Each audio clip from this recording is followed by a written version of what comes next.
La République démocratique du Congo, votre pays, notre pays, est en train de vivre des moments assez importants. Aujourd'hui, le débat qui est élu domicile dans notre pays est celui justement du changement ou de révision constitutionnelle. Pendant que les politiques s'entre-déchirent, la population est là, la société civile aussi est là, mais quelle orientation prendre vis-à-vis de ce débat qui a élu domicile? Doit-on empêcher certains de réfléchir? Doit-on aussi empêcher les autres de dire non? À qui est-ce que on peut permettre justement d'initier les projets de changement de révision constitutionnelle? Messieurs, dames, c'est ce débat. Cet échange que nous démarrons encore une fois ce jour, la question de la Constitution de 2006 en vigueur. Mesdames et messieurs, pour parler de cette thématique ô combien importante de la vie nationale, nous recevons pour vous Maître Oscar Moubiaï. Maître Oscar Moubiaï, vous le savez très très bien, il est un habitué de notre plateau, il est un consultant maison, il est également coordonnateur d'une ONG basée ici à Kinshasa, et même un peu dans quelques provinces du pays, État de droit en marche. Il est avocat au barreau des Lilas en France. Maître Oscar Moubiaï, bonjour et bienvenue.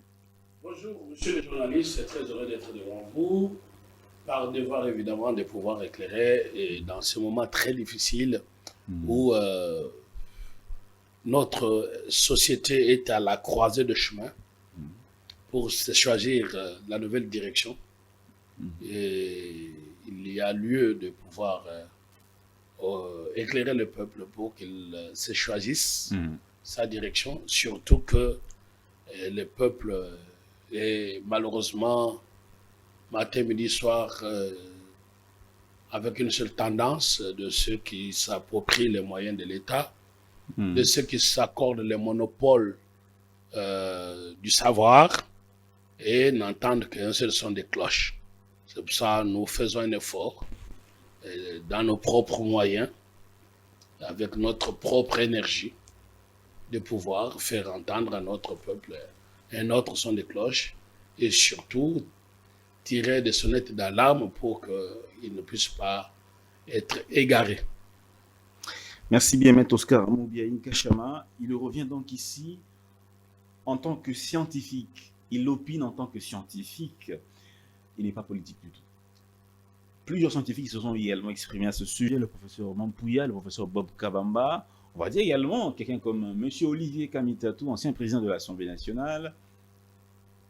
Il y a également M. Matata Pognon qui s'est exprimé. M. Délicé Sanga, ils sont nombreux à pouvoir parler sur cette question. M. Fayoulou, tout le monde, pas tout le monde, tout le monde, tous ceux qui sont, ou la plupart de ceux qui sont dans l'opposition sont contre. Il va donner son avis par rapport à tous ces arguments-là avancés. On commence d'abord par son orientation à lui. Parce que vous avez bien dit ici que nous sommes sur un carrefour. Quelle direction prendre? Réviser, changer, maintenir? Maître Oscar Moubiaï. Écoutez, Maître Oscar Moubiaï, ça fait beaucoup d'années que je milite et me bats pour que l'on sorte de cette constitution de la Troisième République, donc pour qu'on sorte de la Troisième République et aller vers la Quatrième République. C'est ce qui soulève la question de savoir, faut-il réviser ou faut-il changer la Constitution? À cette question, je suis très heureux qu'enfin, que nous ayons un président de la République qui est homme d'État. Parce que vous savez, un homme d'État est celui qui n'esquive pas des questions. Par crainte et peur de pouvoir prendre des positions tranchées et voir devenir impopulaire. La différence entre un homme d'État et un politicien est que pour un homme d'État, il pense pour des générations futures et pour un politicien, il pense aux prochaines échéances électorales. Nous sommes heureux de constater que nous avons un président qui est un homme d'État et qui prend position en écoutant les uns et les autres et d'ailleurs la Constitution les lui reconnaît à son article 69. Les uns disent qu'il ne faut pas toucher à la Constitution, ne touche pas à ma Constitution. Les autres disent qu'il faut, dont moi, qu'il faut la changer. Et le chef de l'État a entendu, a dit, ok, puisque le débat s'invite, je mets en place une commission pour soit dire qu'on va réviser, soit dire qu'on va changer la Constitution. Et donc, à ce niveau-là, il est à féliciter. Une fois que l'on a dit ça, les voix se sont élevées pour dire que le chef de l'État aurait menti. Donc, par rapport à ça, aujourd'hui, je suis là pour démontrer dans quel camp il y a le mensonge. Le mensonge ne vient pas du côté du chef de l'État, en tout cas, pas de son côté. Donc, il faut changer la Constitution. C'est votre proposition. Alors, Maître Oscar-Mbé, avant qu'on aille de façon approfondie sur vos arguments de changement de la Constitution, j'aimerais qu'on fasse un petit tour, un petit recul sur la paternité de cette Constitution. On a suivi le professeur Bob Kabamba, qui, dans une interview dans un média de la place, disait avoir été parmi les Congolais, ou n'est pas Congolais bien sûr, parmi les experts qui ont participé à la rédaction de cette Constitution. Lui, d'origine congolaise bien sûr, mais qui est devenu belge. À part lui, il y a également le professeur Mampouya, qui a dit ce sont les Congolais simplement qui ont dirigé cette entreprise-là, mais avec la participation de quelques Congolais tels que le professeur Ella Jimboji, le professeur Mazo. Vous voulez dire de quelques étrangers? De quelques étrangers, justement. Bon. Ça, c'est le professeur Mampouya, le professeur Essambo. Tous ceux qui ont participé ont donné un point de vue qui semble plus ou moins converger, bien qu'il y ait quelques contradictions. Mais écoutez, très bien. Écoutez, j'ai dit souvent ceci, pour que l'on soit trop précis, clair et concis. Nous parlons de la Constitution. La première chose, et la première question, c'est quoi la Constitution? Je ne vais pas vous faire des définitions académiques. Le général de Gaulle définissait la Constitution en disant c'est un esprit, institution et pratique. Mon argumentaire sera autour de ces trois concepts. Un esprit, institution, pratique. Donc la question que vous me posez, c'est par rapport à l'esprit. La question qui se soulève, est-ce que cette constitution est-elle nôtre? Ça voudrait dire rédigée par les Congolais, ce que vous appelez paternité, pour les Congolais, ou est rédigée par les étrangers, pour les étrangers. À cette question, le chef de l'État a été plus que clair. Maintenant, ceux que vous me citez sont venus dire que c'était faux. Donc, quand on soulève la question de l'ordre moral, ailleurs, comme en France, vous avez les codes d'intégrité morale. Ça voudrait dire que quand on est scientifique, on ne peut pas venir mentir. Où est-ce qu'ils ont menti, ces professeurs-là? Je vais y arriver. Maître Moubiaï. On ne peut pas venir mentir. On a suivi les profs Kabamba. Vous me l'avez dit, laissez-moi vous répondre. Oui. Donc, où se trouvent les mensonges? Le prof de Liège que vous me citez, qu'est-ce qu'il a dit à cette question? Je vous dis que l'intérêt de cette, sinon c'est une question sans intérêt. L'intérêt de la question, c'est s'interroger si la Constitution de la Troisième République reflète notre esprit, notre société. Montesquieu disait, la loi est le reflet d'une société. Et cette Constitution est nôtre dans son esprit. C'est ça l'intérêt de la question. Et à cette question, l'on vient vous dire, elle est nôtre, et que le président de la République a menti sur les auteurs, parce que les auteurs sont des Congolais. Bon. Le premier qui s'est exprimé, que vous me citez, professeur de Liège, il est belge. Même s'il est d'origine congolaise. Par rapport à la rédaction de la Constitution, l'on ne distingue pas selon que l'on est congolais d'origine ou par naturalisation. Comprenez-vous? C'est l'article 10 qui interdit la double nationalité. Les messieurs que vous me citez a une double nationalité. Non, il n'a pas une double nationalité. Il est étranger. Et qu'a-t-il dit? Qu'il a été mis à la tête des experts étrangers, venus du monde entier. C'est lui qui l'a dit, c'est le parole. Confronté à nos compatriotes congolais. Et ils disent, oui, il y avait quelques étrangers, notamment des Sénégalais. Les langues commencent à se délier.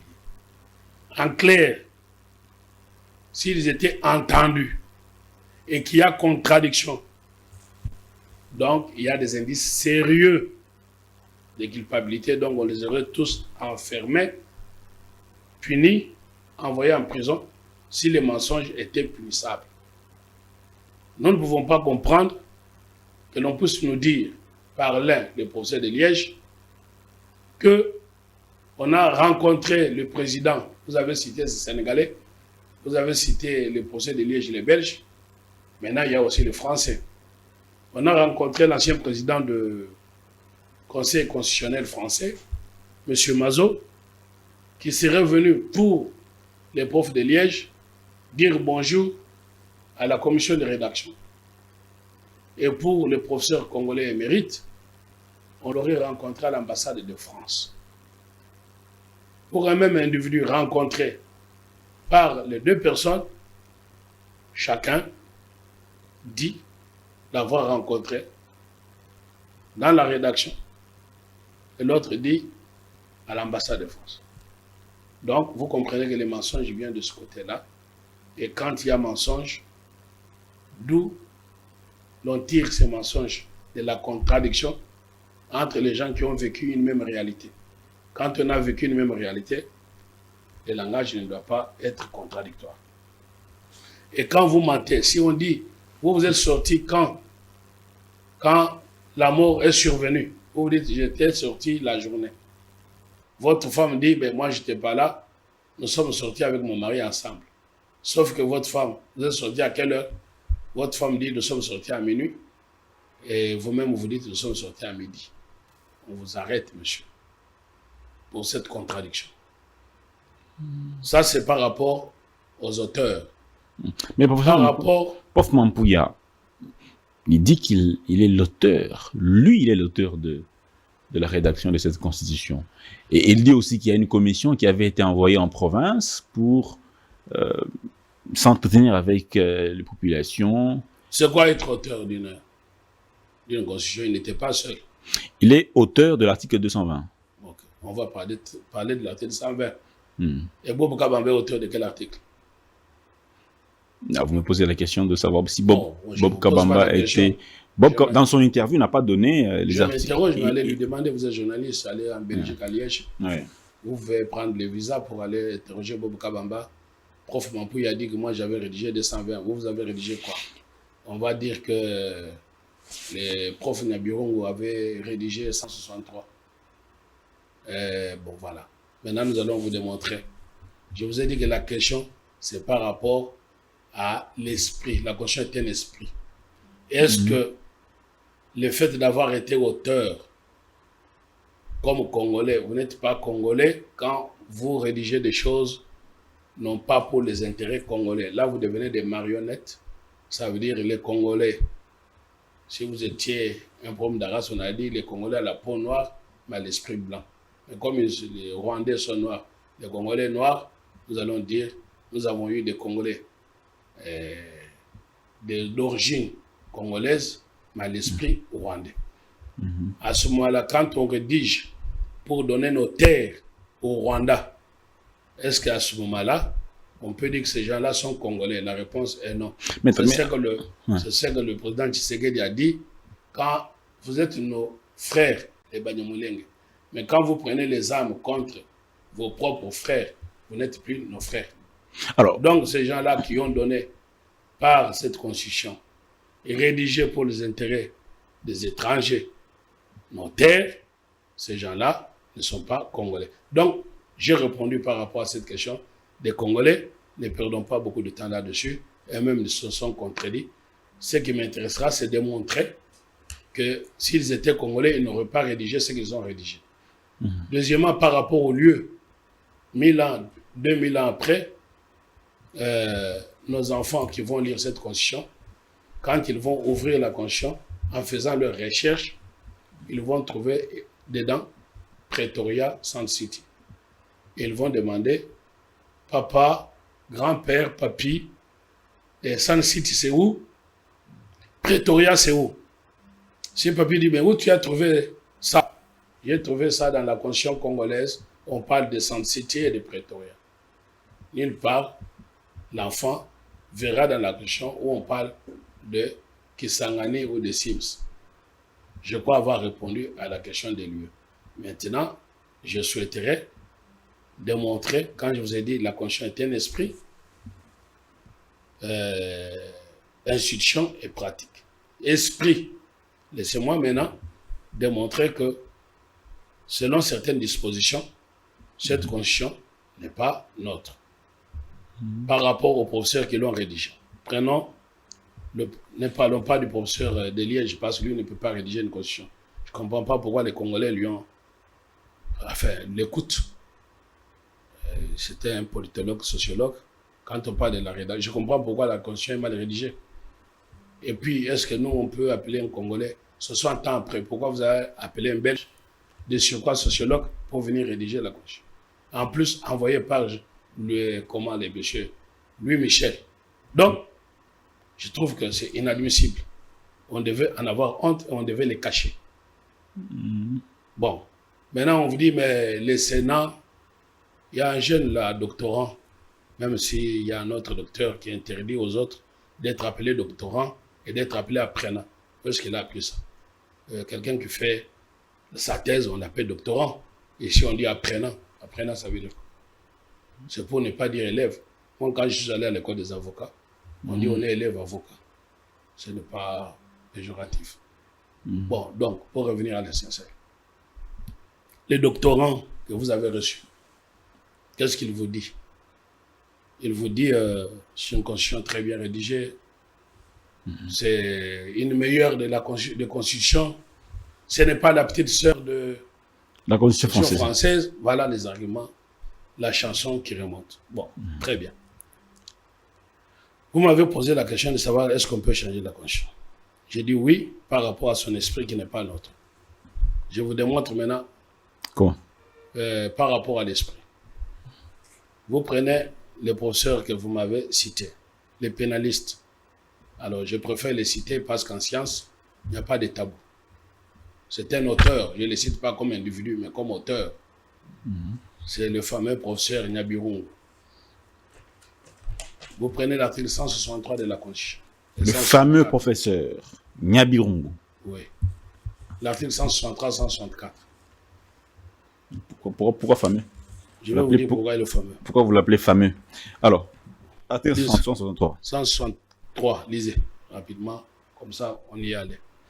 La Cour constitutionnelle est la juridiction pénale du chef de l'État et du Premier ministre dans le cas. On s'arrête là. On dit que c'est lui qui a rédigé cette disposition. Je vous ai dit que quand on est scientifique, ailleurs on a ce qu'on appelle le code d'intégrité. Un scientifique ne peut pas mentir. Mais au-delà du mensonge, il y a ce qu'on appelle conflit d'intérêts. Peut-on avoir rédigé une disposition constitutionnelle pour devenir avocat d'un prévenu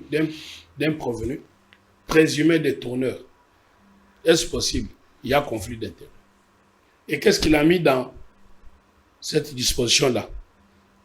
Il a dit que l'ancien Premier ministre, selon lui, s'il a pris tout l'argent de l'État congolais, ne peut pas être poursuivi. D'où les prévenus présumés détourneurs comme ancien Premier ministre qui continuent à donner des leçons. Alors que quand on est présumé poursuivi en justice, on ne s'exprime plus, on se tait. Et je vous rappelle que, comment on l'appelle, Alain Juppé, quand il s'est vu condamné ou poursuivi, a quitté la France pour aller vivre au Canada. parce qu'il se sentait indigne. François Fillon, qui devait devenir président de la République, à partir du moment qu'il a été mis en examen, il s'est retiré pour rencontrer ce que De Gaulle disait. Comment imaginez-vous un Premier ministre ou président mis en examen? C'est pas possible. Donc ailleurs, on se gêne, on a de la honte. Monsieur Karim Benzema, uniquement pour une histoire que je ne peux pas citer parce que les enfants nous suivent, je regrette que dans ce pays, quand on parle de la dame avec votre collègue journaliste et la dame qui est en prison, on cite les gros mots pour parler des choses que l'on ne peut pas citer. En France, on dit gros mots. Vous ne pouvez pas à la télévision parler de gros mots. Donc, je parlais de Benzema, on l'a exclu de l'équipe de France juste parce qu'il était poursuivi sur une bêtise. Alors, comment chez nous, un ancien Premier ministre, d'abord, on ne trouve pas les juges.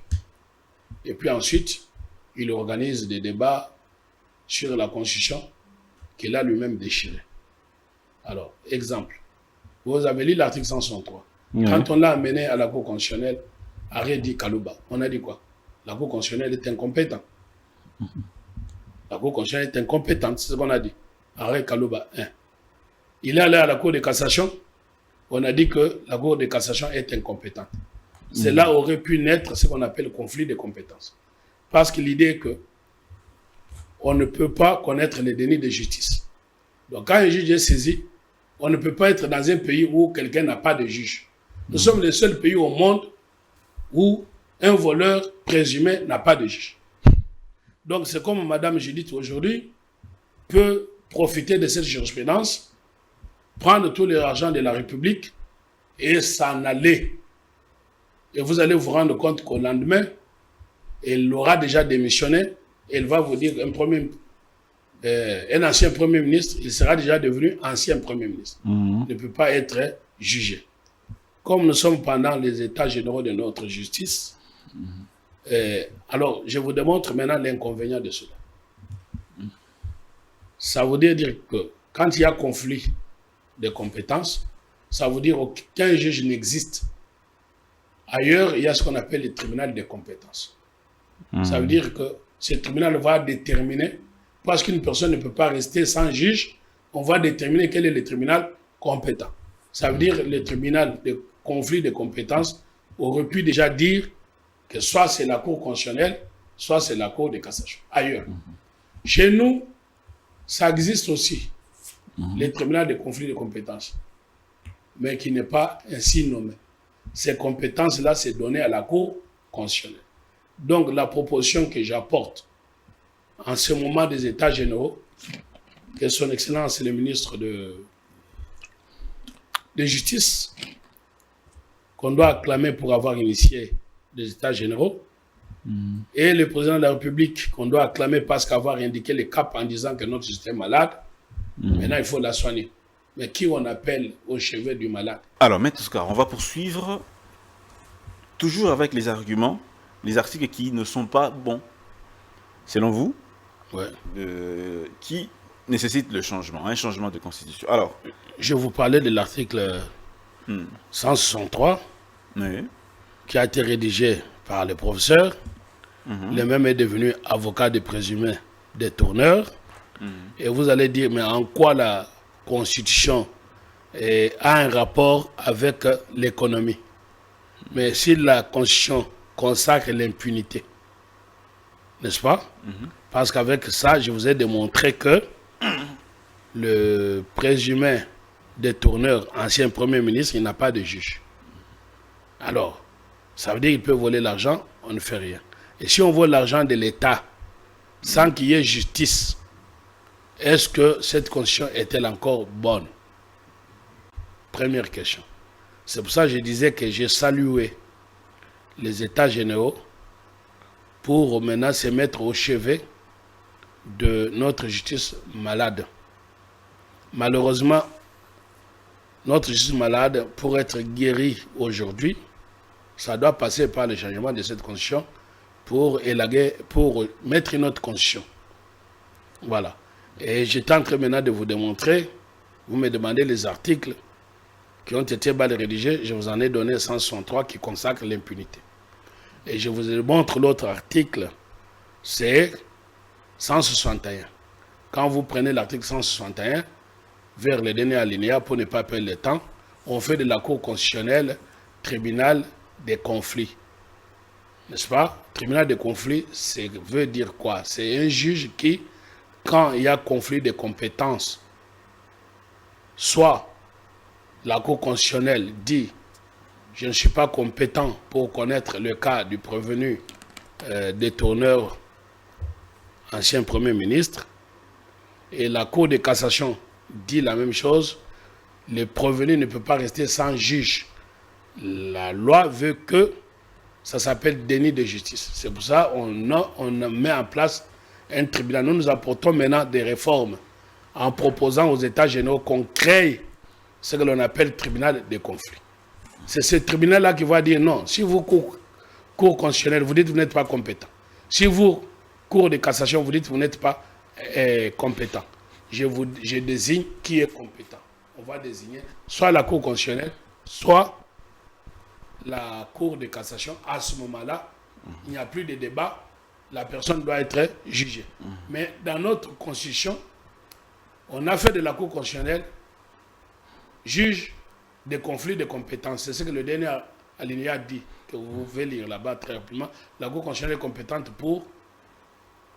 En interprétation de la... Non, vers la fin. Pour les litiges, uniquement, c'est qu'il tranche sur... En tant que se prononce sous l'attribution du litige. Oui, vous pouvez lire ce paragraphe-là qu'on soit bien entendu. Elle connaît des recours contre les arrêts rendus par la Cour de cassation et le Conseil d'État uniquement en tant qu'il se prononce sous l'attribution du litige. Très bien, on peut s'arrêter là. Donc la Cour constitutionnelle a pour compétence de connaître les arrêts rendus par le Conseil d'État qui est au sommet de l'ordre administratif ou la Cour de cassation qui est au sommet de l'ordre judiciaire. Il se retrouve que des tribunaux inférieurs peuvent se disputer la compétence. Et la Cour de cassation qui est au sommet dit, je rends un arrêt, au lieu que ce soit le tribunal de Matete, ce sera le tribunal de Gombe. Et là, tout le monde sera jugé par Gombe et non pas par Matete. Là, il a tranché. Maintenant, si vous, en tant que justiciable, vous n'êtes pas d'accord avec ça, vous allez aller devant la Cour constitutionnelle pour faire les recours contre cet arrêt. C'est ce que l'on dit.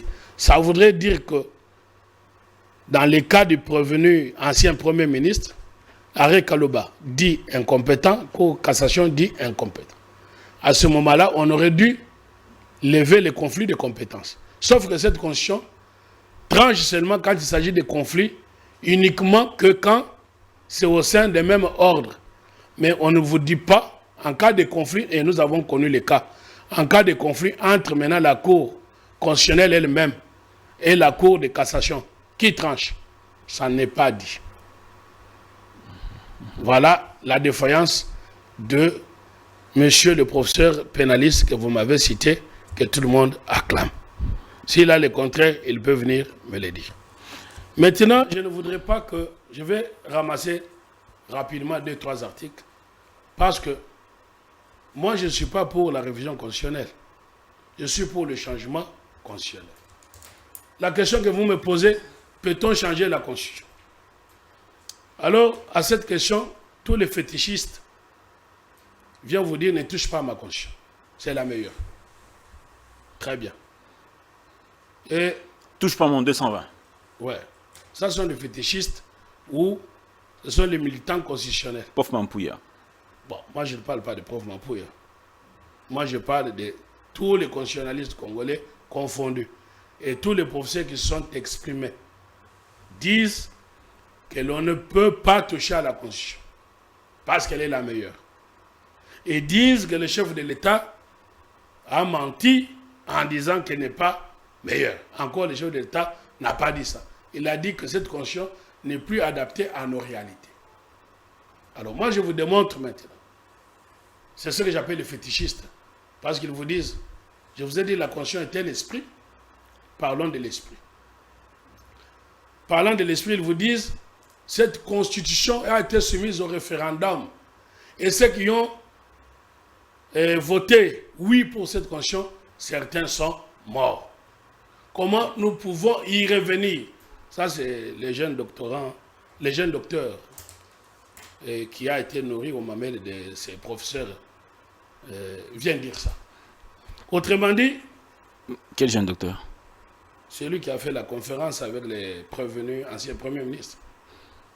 Allez-y, maître. Bon, très bien. Bon, moi, je ne fais pas langue de bois. C'est le professeur Onyemba. Qu'est-ce qu'il vous dit? Laurent Onyemba. Ouais, il vous dit, l'esprit, je parle de l'esprit. Constitution, esprit. Il vous dit, pour lui, l'esprit, c'est des histoires mystiques, tout ça. Comme ça, j'ai dit, ça, c'est le fétichisme. L'esprit dont on parle, ce n'est pas celui-là. Alors, qu'est-ce qu'il vous dit? Il vous dit, on ne peut pas parce que ceux qui sont morts pour cette constitution, sont déjà morts, comment pas, on va revenir.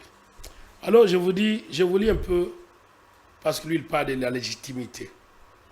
Je vous dis ce que disait déjà en 1793, lors de la constitution de l'A 1 de la France, où on a imité ces choses. C'est M. Condorcet. Il disait ceci.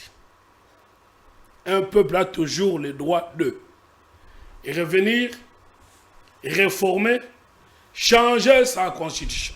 Pourquoi? Disait toujours Condorcet. Ça, c'est l'article 28 de la constitution de l'A 1, même si elle n'était jamais entrée en vigueur en France.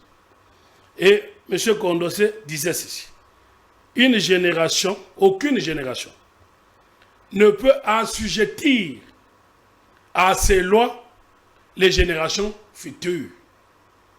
Si maintenant on dit qu'on ne peut pas changer cette constitution, puisque les gens sont déjà morts, c'est qu'on va assujettir nos enfants, nos arrière-petits-enfants à ces chiffons de constitution.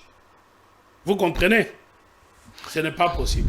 Donc, toute constitution au monde est traversée par le principe de mutabilité. Ça, c'est le professeur Condorcet. Voilà. Mais le professeur Mampouya, notamment, même Bob Kabamba, disait qu'opérer un changement de constitution, c'est opérer un coup d'État constitutionnel. Bon, parce que celui que vous me citez, c'était un politologue. Pour un politologue, il dit ça, c'est normal. Mais le coup d'État, c'est quoi déjà? Le coup d'État, ce n'est pas ce que vous allez tuer Tshisekedi. Comme ça, vous mettez de nouvelles... C'est renverser les institutions. Très bien. Le coup d'État, ce n'est pas seulement ça. On peut renverser les constitutions par les moyens violents. OK? C'est ce que vous appelez coup d'État, révolution. Mais on peut renverser aussi les institutions par ce qu'on appelle les jeux politiques. Parce qu'une constitution, ce n'est pas ce que vous avez en main, tel que c'est écrit. Ça, c'est sur papier. Mais vous êtes face à des réalités.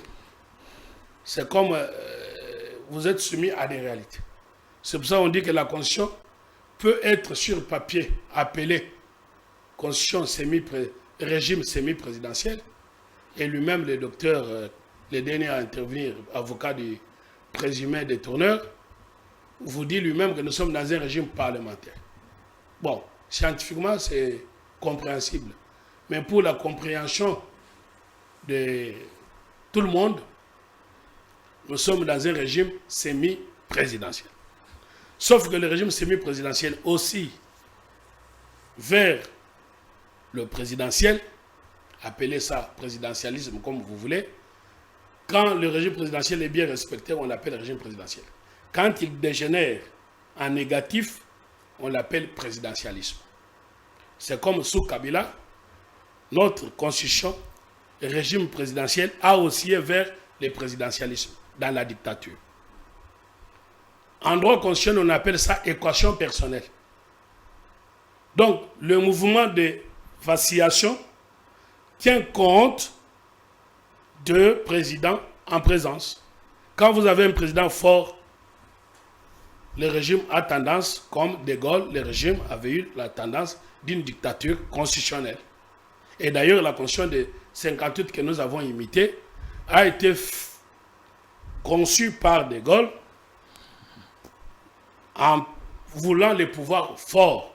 Mais De Gaulle a opéré un coup d'État constitutionnel, selon le même prof que vous appelez de Liège. Parce qu'il ne connaît pas les institutions politiques françaises, qu'il n'a pas étudié les droits publics comparés, et c'est pour ça qu'il arrive à cette conclusion.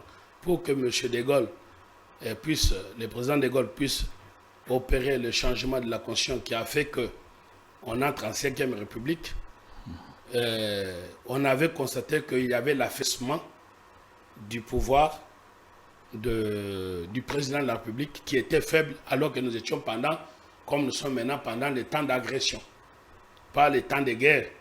Parce qu'on dit, mais les territoires sont occupés à l'Est. Mais on ne peut parler de la guerre juridiquement que quand elle est déclarée. Quand il n'y a pas de déclaration de guerre, on parle de droit. On ne dit pas qu'il y a guerre. Il y a agression. Et notre agresseur est connu. Seul Tshisekedi a eu le pouvoir de les citer, c'est M. Kagame. Alors donc, c'était à l'époque du président René Coty, 4e République. On a trouvé que, bon, les pouvoirs exécutifs, nous étions dans un régime parlementaire qui a glissé vers le parlementarisme. On a vu que c'est comme maintenant, pour comparer, c'est comme du temps de Kasavubu Lumumba, un régime parlementaire mis en place par la loi fondamentale. On a trouvé que le régime parlementaire n'a pas fonctionné parce que le régime parlementaire, c'est la collaboration des pouvoirs. Maintenant, question, sommes-nous prêts en maturité pour collaborer? Kasavubu Lumumba n'ont pas collaboré. Tshisekedi, Ilukamba n'ont pas collaboré. Il y a eu FCC cash, conflit, divorce. C'est ça la pratique. Et quand vous êtes dans cette pratique, je disais, dans un régime semi-présidentiel, quand vous avez, c'est comme ça, De Gaulle arrive au pouvoir pour être monarque constitutionnel. Mais pour que De Gaulle arrive au pouvoir et changer la 5e République, il est nommé Premier ministre sous la 4e République. Et il y a vote de la loi constitutionnelle et il est habilité à préparer le changement de la Constitution de la 5e République. Il est investi par le pouvoir en place. Il n'y a pas eu coup d'État. Mais, maître Mugué, puisqu'il n'y a pas coup d'État, ceux qui sont contre les changements, ils avancent un argument. Qui est lequel? Celui d'un mécanisme de changement qui n'existe nulle part. Dans aucune constitution au monde. On était avec Alain Bolodjoa ici, vous étiez en débat. Vous me citez pas un juriste. Citez-moi le juriste, mon cher ami. Nulle part, on ne peut pas voir un économiste. Écoutez, il y a un débat qui dit que le problème de la conscience est le problème de tout le monde. C'est pour ça qu'on en parle. Oui. Très bien. Tout le monde sait quoi? Tout le monde se considère que c'est le Sénat de la 3e République qui a conçu cette constitution chiffon. Ça veut dire au Parlement, vous avez les mécaniciens, les motards, les journalistes, les politologues, les sociologues comme des Kabam. Là, c'est tout le monde. Pourquoi il y a tout le monde? Parce que tout le monde va proposer selon sa discipline. Si vous êtes sociologue comme ou politologue comme Bob Kabamba, vous allez nous raconter l'histoire de... Même Bob Kabamba dit la même chose. Pardon? Même Kabamba en question, il dit aussi la même chose, qu'il n'y a pas de mécanisme de changement. Non. Mais il ne peut pas dire ça, il n'est pas juriste, il n'est pas constitutionnaliste. Je suis en train de dire qu'on dit la Constitution c'est une histoire de tout le monde. Journaliste, mécanicien. Mais tout le monde, qu'est-ce qu'on entend par là? Tout le monde doit donner l'idée de comment on veut construire la maison. Vous êtes chez vous, vous appelez vos enfants. J'ai acheté une parcelle, je veux construire la maison. Comment voulez-vous sur ce plan ici? Quelle est la maison jolie? Papa, ça c'est joli. Quand vous êtes jeune papa en devenir. Alors vous consultez vos enfants qui sont considérés comme des parents. Mais une fois que vous avez maintenant opté pour une maison jolie, et c'est vous qui la construisez? La réponse est non. Vous faites venir maintenant un architecte qui traduit votre volonté en acte. Maintenant, quand vous avez eu les politologues, les sociologues comme des Kabamba et consorts, maintenant la conscience c'est une loi. Il faut traduire maintenant cette loi-là en acte, la rédiger. C'est que le professeur Mampouy vous dit, j'ai rédigé. Lui, il en a la compétence de traduire votre volonté, de rédiger. Mais un politologue ne peut pas rédiger une loi. Il peut la concevoir, mais pas la rédiger. Un mécanicien ne peut pas rédiger une loi. Maintenant, quand vous avez une constitution rédigée par des mécaniciens, des sociologues, nous entrons en quoi? Nous entrons dans des articles qui se contredisent. Je vous donne l'exemple. Je vous ai dit la constitution est un esprit. Et dans l'esprit, je vous ai dit, c'est pour ça que le président Tshisekedi dit, elle n'est pas nôtre. Par rapport à l'esprit, je vous donne seulement une citation très importante. Parlant de la Constitution de 5e République que nous avons imitée. Je dis bien imité. Je vous ai déjà dit, invitez ceux qui vous disent que nous ne sommes pas petites sœurs de la Constitution française, invitez-les. Isambo. J'ai dit, il est vivant, non? Professeur Isambo. Il est parmi les co-rédacteurs de cette Constitution. Cher ami, je connais bien sa thèse. Oui. J'étais avec lui en France quand il a rédigé sa thèse. Je lui ai amené personnellement un livre de la Constitution française de 58 qui a sûrement eu à l'influencer. Comme Montesquieu a été influencé par le régime parlementaire. Le professeur Jean-Louis, pour avoir été en France, pour être docteur en France, sûrement il a été influencé par la Constitution française. Et donc, on a imité. Dans le monde, il n'y a aucun pays qui a inventé les régimes semi-présidentiels. Nous n'avons qu'au monde que 3 régimes. Le régime parlementaire inventé par les Anglais. Les régimes présidentiels inventés par les Américains. Les Français ont pris les mécanismes des régimes parlementaires et les mécanismes des régimes présidentiels ont créé ce qu'on appelle semi-présidentiel. Donc, un régime bâtard. Ça voudrait dire quoi? Je vous parlais tout à l'heure de l'équation personnelle. Quand vous avez l'équation personnelle, ça dépend du président. Quand vous avez un président fort, comme De Gaulle, dictateur, comme Sarkozy, et dictateur, comme Joseph Kabila, les régimes aussi vers ce qu'on appelle le présidentialisme. Ailleurs, c'est le régime présidentiel, parce qu'il ne génère pas trop, il est contrôlé. Il y a beaucoup de mécanismes. Mais chez nous, le présidentialisme, ça, des présidentiels devient présidentialiste. Ça, c'est ce qu'on appelle l'équation personnelle.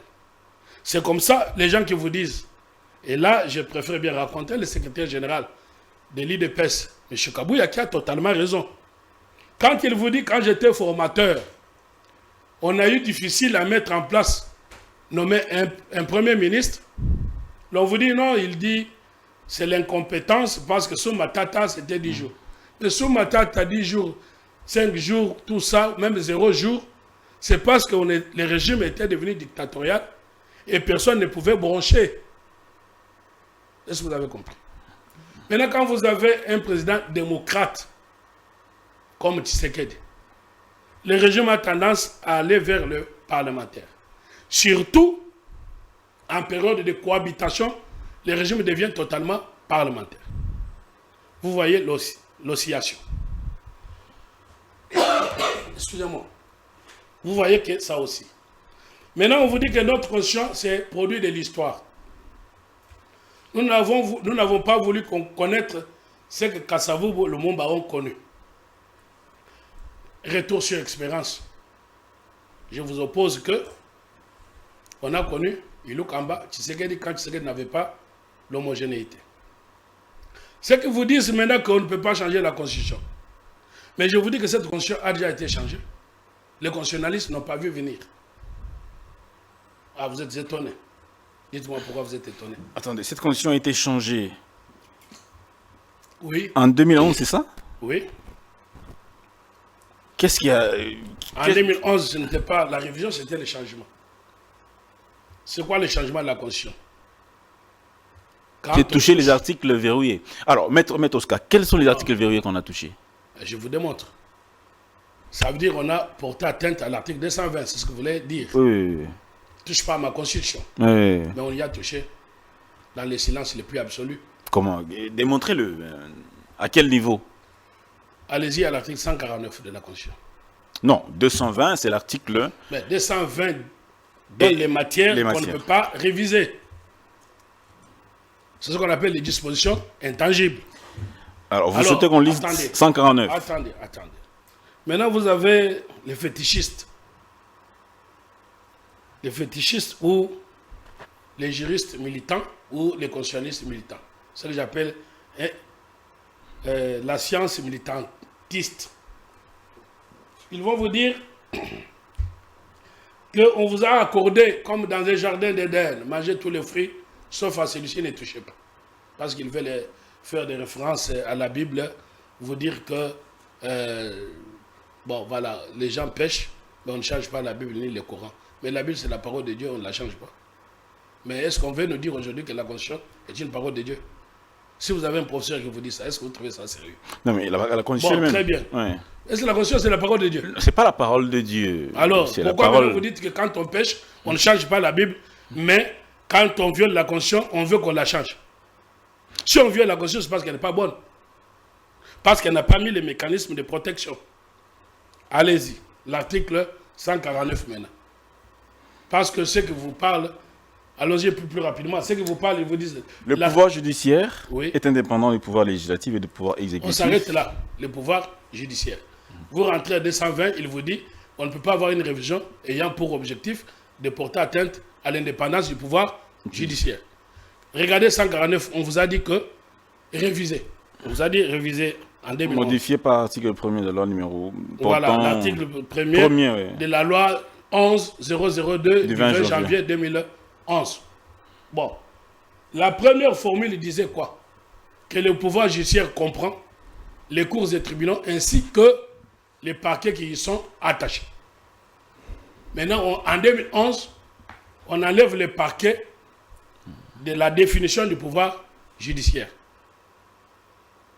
Bon, est-ce qu'on a touché l'article 220 ou pas? Ok, alors, je ne vous pose pas la question. Je vous ai démontré que les parquets, au sens de la Constitution formule 2006, l'indépendance est garantie au juge du siège et au magistrat du parquet. C'est pour ça qu'on dit que le pouvoir judiciaire comprend les cours et tribunaux, donc les juges du siège, ainsi que les parquets y sont attachés. Est-ce qu'un parlement peut changer une constitution? Mais ils l'ont fait, non? Est-ce que vous avez entendu vos constitutionnalistes tous ces mots?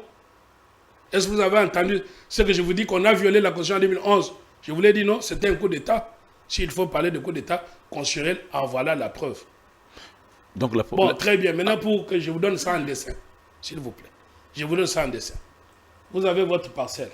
Vous avez la grande maison où vous habitez vous-même avec votre famille, petite famille, comme vous devenez père. Et vous avez l'annexe où vous mettez les beaux-frères et les cousins dans votre parcelle. Maintenant, vous morcelez. OK? Vous avez la définition initiale. Ma maison comprend ma grande maison et mon annexe. Les cours et tribunaux ainsi que les parquets. Donc, ma maison comprend ma grande maison ainsi que mon annexe. Vous avez besoin d'argent. Vous faites venir les services de cadastre. On morcelle votre parcelle. On vous enlève l'annexe. Et vous restez avec la grande maison. Et ça fait partie encore de votre maison? L'annexe n'est plus votre maison. OK. Quand l'annexe n'est plus votre maison, aura un numéro cadastral différent de la grande maison. Ça voudrait dire quoi? Chaque maison aura son certificat d'enregistrement. Ça voudrait dire qu'on a changé. Là, on n'a pas modifié. Si vous modifiez, l'annexe reste toujours dans votre parcelle. Si vous changez, l'annexe quitte votre parcelle. En 2011, on a dit le parquet n'est plus là. Et donc, le parquet n'est plus soumis à ce que l'on appelle, le parquet n'est plus soumis à l'indépendance absolue telle que le conscient originaire l'avait voulu. Donc, on a touché 220. Mais la question pendante est celle du mécanisme de changement. Vous avez dit mécanisme mode violent et mode non violent. Mais je vous réponds, non, je suis en train de vous démontrer les changements qu'il y a eu. On a compris. Non, aucune constitution ne peut prévoir, soyons clairs. Aucun scientifique ne peut vous poser cette question, monsieur. Donc, en 2011... Donc, une constitution ne peut pas prévoir les mécanismes de son changement. En d'autres termes, vous avez une télévision chez vous. N'est-ce pas? Vous avez acheté votre télévision. Elle est neuve. On vous donne quoi? Les catalogues. Considérez que le catalogue, c'est ça, la constitution. Dans les catalogues, on vous dit quand votre télévision aura une panne, voilà comment vous allez réparer. OK? Vous avez les livres, quand vous achetez votre télévision, qui vous dit comment réparer. Maintenant, si vous voulez, là c'est pour réparer, c'est ce que vous appelez révision. Maintenant, si vous voulez jeter cette télévision, en acheter une autre, vous allez prendre les mêmes catalogues de l'ancienne télévision? Non. Vous allez acheter une télévision avec son catalogue, ça veut dire vous jetez la télévision. C'est la même chose. C'est ça, changer. Est-ce que c'est vraiment la même chose? L'exemple est-il Mais vraiment... je suis en train de vous démontrer l'exemple, non, cher ami. D'accord, pas de souci.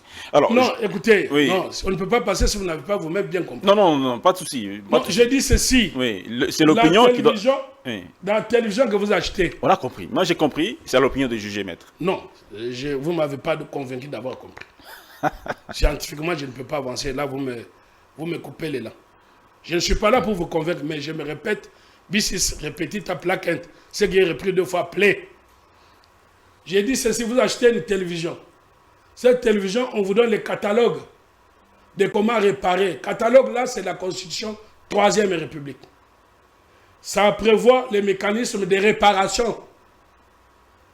Maintenant, vous décidez de ne plus utiliser la Constitution de 3e République. Vous entrez en 4e République, nouvelle télévision. Vous n'allez pas utiliser le même catalogue. Vous les jetez en poubelle avec la télévision. Vous achetez l'autre catalogue. Nouvelle Constitution. Maintenant, est-ce qu'on peut changer la Constitution? Je vous ai déjà donné ce que Condorcet disait. On ne peut pas assujettir des générations à des lois. Ça veut dire que vous les rendez esclaves. On ne peut pas rendre un peuple esclave. Est-ce que vous avez maintenant bien compris? Et donc, quand on vient vous demander, aucun scientifique ne peut venir vous poser la question, quels sont les mécanismes? Les mécanismes de changement de la Constitution ne sont pas inscrits dans la même Constitution. C'est qu'on vous dit qu'aucune Constitution ne peut pas prévoir sa mort. Bon, maintenant, scientifiquement, qu'est-ce que ça veut dire? Ça veut dire que le pouvoir qui met en place la Constitution, on l'appelle en droit pouvoir originaire. C'est le peuple lui-même. Ce que vous avez appelé là-bas Sénat à rédiger avec des experts occidentaux, que sais-je. Ils ont mis en place à Kisangani, si vous voulez ça, une constitution que vous avez en main. Ce pouvoir-là s'appelle pouvoir originaire. Maintenant, le pouvoir qui va venir réviser de 2011 s'appelle pouvoir dérivé, qui a des limites de ce que vous appelez l'article 220. Et c'est clair. Maintenant, quand vous posez la question, qu'est-ce que la Constitution a prévu les mécanismes de son changement? Non. Le pouvoir qui change une Constitution, on l'appelle pouvoir originaire, c'est le peuple. Donc, cette Constitution ne peut pas limiter le peuple. Est-ce que vous avez compris? C'est ce qu'on appelle maintenant l'article 5, le peuple est souverain. Est-ce que notre peuple est-il encore souverain? Il y a un autre aspect également. Vous aviez, dans nos émissions passées, évoqué l'article 217 et l'article 9 comme étant des articles qui posent problème. Je voudrais qu'on aille à ce sujet que vous explicitiez aux Congolais. À quel niveau ces 2 articles posent-ils problème et comment on peut résoudre ce problème-là dans les prochaines réflexions? Très bien. Là, on est en train d'avancer. Je vous ai démontré que les malfaçons de notre Constitution, c'est parce que c'était par rapport aux étrangers. Et vous venez maintenant vraiment en illustrer par l'exemple. Donc, on a quitté l'esprit. Et j'étais en train de vous dire que cette Constitution n'était pas notre esprit. Et je vais vous prendre un adage célèbre. Et je vais aller vite. Jean-Louis Debré, l'ancien président de l'Assemblée nationale française, dont le père est auteur non discutable, hein, Michel Debré. Là-bas, on ne dit pas on avait appelé un expert venu de gauche, de droite, non. Qui est l'auteur de la Constitution de la 5e République? La réponse fuse. On aurait bien voulu qu'on dise qui est auteur de notre 3e République? L'auteur de la Constitution, Jean-Louis Sambo, professeur. Sans dire on a appelé Bosch, on a appelé Kabamba.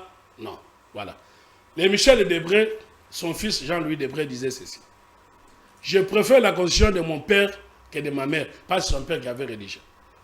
À la question que vous me posez par rapport à l'esprit, de ce que le président de la République est en train de vous dire, et le président de la République est en train de mettre un changement, mais les Congolais ne comprennent pas, mais c'est pour ça que nous faisons un effort de leur faire comprendre. Ça voudrait dire dans notre Constitution, comme le prof Mbata a dit, que son collègue a dit, où est l'Afrique dans nos constitutions? Dans cette Constitution, où est notre père? Où est notre mère? Ça veut dire que nous sommes orphelins. Ayant été orphelins, on a fait recours à l'emprunt d'ailleurs. Et ça n'a pas marché. Alors, voilà l'esprit suicidaire. On a voulu nous voler nos terres. Lisez l'article 9. Parce qu'on ne peut pas lire l'article 217 sans lire l'article 9. Lisez l'article 9. Les 2 articles sont complémentaires. En droit, cher ami, les gens qui vous parlent, qui parlent droit, un juriste qui vient vous parler, en évoquant qu'un seul article, dites-lui qu'il est fétichiste, militant constitutionnel. Donc un article de la Constitution s'explique par un autre. Un autre. Toujours. C'est ce qu'on appelle lecture combinée. Vous ne pouvez pas lire l'Ancien Testament sans lire le Nouveau Testament. Donc, pour comprendre l'intelligence d'une disposition constitutionnelle, il faut qu'il y ait... Bien, maître Oscar, on doit clore parce qu'il y a une autre émission qui doit commencer dans quelques instants. L'article 9, rapidement. L'État exerce une souveraineté permanente, notamment sous les sols, le sous-sol, les eaux et les forêts, les espaces aériens, fluviales, lacustres et maritimes. C'est bon, on s'arrête là. L'État exerce la souveraineté. Oui. Notez bien les mots souveraineté. D'accord? Oui. Ce mot souveraineté, vous le voyez que 3 fois dans la Constitution, mais pour ce qui nous intéresse, 2 fois. Vous allez les retrouver à l'article 217. L'État peut céder sa souveraineté. Sa souveraineté. Question d'abord. Est-ce que les deux mots se lient? Souveraineté ici, souveraineté là-bas. Et ça se lit. Ce sont les mêmes mots. Le professeur, mon aîné, Mampouille, le professeur émérite, a raison. Quand il dit 217, on parle de notre volonté d'être grand en Afrique. C'est pour ça qu'on le met dans les chapitres traités et accords. Sauf que là où le professeur Mampouille nous piège. Il nous piège. Enfin, si c'est lui le rédacteur. D'accord. Et s'il continue, après m'avoir suivi, s'il continue à défendre ça, je vais démontrer aux Congolais qu'il nous piège. D'accord. Et ça, c'est produit type de notre guerre d'agression. Pour ceux qui nous disent en quoi le changement de la Constitution a un lien avec la paix. Cette disposition-là, vous avez compris que ça dit quoi? Regardez l'article 214. L'État exerce une souveraineté permanente. Non, 214. Article 9. Non, l'article 9, on exerce la souveraineté. L'article 217, on dit on peut céder la souveraineté. Pour l'unité africaine. Okay, 214. Oui, 214. Ça dit quoi? On peut céder, plus loin, on peut céder les territoires. Les traités de paix, de bon, commerce. Très bien. Pour cession des territoires. Donc, ça voudrait dire quoi? La différence, pour vraiment me faire comprendre, être bref, mais vous me posez des choses complexes. Donc, vous comprenez que quand le professeur Mampouille a dit que même en 68, sous la Constitution de la Deuxième République, on dit rédigé par Tshisekedi lui-même. Mais en 68, on ne combinait pas 68 avec une autre disposition. Parce que 68, on avait l'article qui disait que les sols et les sous-sols, ça appartient à l'État. On ne disait pas que l'État exerce la souveraineté. La différence en droit, la souveraineté, on peut la perdre, comme maintenant on a perdu certains territoires de l'Est. On a perdu la souveraineté. On ne paye plus d'impôts là-bas. Il n'y a plus notre police. C'est ça la souveraineté. On a perdu. Mais comme on a perdu la souveraineté, en droit international, dans ce qu'ils ont dit, nous ne sommes plus propriétaires de ces territoires si on s'en tient à cette constitution. Vous voyez-vous pourquoi on nous a piégés. Mais par contre, si on a dit que notre constitution, n'est-ce pas, les sols et les sous-sols nous appartiennent, la propriété ne se perd pas. Même si nous n'exerçons plus la souveraineté là-bas, même 1000 ans après, nos enfants vont récupérer, quand ils seront forts, nos territoires, parce que la propriété ne se perd pas. Maintenant, enfin, cher ami, il ne faut pas quand les bonnes choses arrivent, évidemment les bonnes choses ne durent pas, mais vous savez, vaut mieux la fin d'une chose que son début. Souffrez, accordez-moi une minute, c'est très intéressant parce que c'est ça le nœud du problème. Ça touche à notre sol, consacré en vente par la Constitution. L'heure, c'est l'heure. Maintenant, je dis une minute. Maintenant, je vous démontre que j'ai suivi les nouveaux docteurs sur les marchés au siège de son parti politique dire, en donnant l'exemple que maintenant, quand vous prenez les ambassades, les magistrats ne peuvent pas interpeller quelqu'un à l'ambassade parce que l'ambassade, c'est un territoire dans un territoire. Et il veut dire par là, je n'ai pas compris ce qu'il veut dire. Parce que ça, c'est un cours de deuxième année en droit pénal. On ne peut pas effectivement aller interpeller quelqu'un dans une ambassade. Alors il pose la question maintenant, quelle est la Constitution qui le dit? Comment on le dit? Est-ce que nous avons cédé la souveraineté? Non, ce n'est pas la même chose, cher docteur. Vous avez lancé les défis. nous pouvons y répondre et ils peuvent venir au débat. Très bien. S'il vous plaît. Donc, l'inviolabilité des ambassades repose sur la Convention de Vienne et non pas sur la Constitution. Et ça, protéger les ambassades, c'est la Convention. Maintenant, parce que vous êtes pressé, je suis au regret de finir, mais demandant, évidemment, parce qu'il a demandé au secrétaire de l'UDPS, M. Kabouya, je pense que je vais le voir pour qu'il organise la réplique en mettant les mêmes moyens pour qu'on démontre à ces gens que Kabouya a raison quand il dit, j'en ai fini par là, quand il dit qu'il lui a fallu beaucoup de temps, comme formateur, il sait de quoi on parle, pour former le gouvernement, et on vous rétorque en disant que, avec Sou Kabila, c'était 10 jours et consort. Je vous ai démontré que Sou Kabila, c'est que quand vous avez la majorité, vous êtes dictateur, vous n'allez pas rechercher à respecter la Constitution en termes de chercher la coalition. Parce que vous répondez à la dictature, c'est l'homme seul qui décide. Or, notre Constitution, là, par les multipartismes intégral, avec notre mode électoral, on a mis le mode proportionnel. Ce qui voudrait dire qu'aucun parti n'aura la majorité. Et donc, ce qui a permis qu'on crée les AAA-BBB. Maintenant, quand vous prenez un rwandophone, parce qu'ils sont nos frères, vous avez dit. Rwandophone congolais ou... Congolais. Oui. Qui devient... C'est cette disposition-là qui a créé ce qu'on appelle autorité morale. Donc un rwandophone peut devenir autorité morale et financer les Congolais marionnettes et être élu président, avoir la majorité. Il va s'appuyer sur l'article 217, il va céder les territoires. Et on va vous dire que pour céder les territoires, il faut un référendum. Mais qui initie les référendums? L'article 216. Au référendum, vous verrez que l'initiative, c'est soit le président, soit le Sénat, soit le Parlement, et c'est fini. Donc, c'est une initiative que institutionnelle. Alors que ça, c'est pour les histoires de céder notre terre, on a exclu le peuple. Qu'on pourra dire, où sont nos pères, où sont nos mères? Où est le peuple dans la constitution que l'on veut? Cette constitution, une constitution n'est démocratique que quand on associe le peuple. C'est ce qu'on appelle démocratie participative. C'est pour ça que je mets en place État de droit en marche. Pas un pas sans un peuple. Et donc, à l'article 216, je renvoie à ces gens-là pourquoi on a exclu le peuple au référendum par rapport à l'initiative populaire. Mais quand vous allez sur des histoires inutiles politiques, qu'est-ce qu'on vous dit? On va vous dire, c'est l'article 218, on va vous dire que les 100 000 personnes peuvent initier une pétition et on revise la Constitution. Mais pour céder nos terres, on n'a pas soumis à 218, on a mis à 216, où on a exclu le peuple. Et on va vous dire, mais attention, j'en ai fini, cher ami, c'est le dernier mot, parce que c'est grave ce que je vous dis. On va vous dire, mais attention, on ne peut pas, comme Tchibande l'a fait en 2013, non, les ministres de Kabila. Affaires étrangères. Affaires étrangères.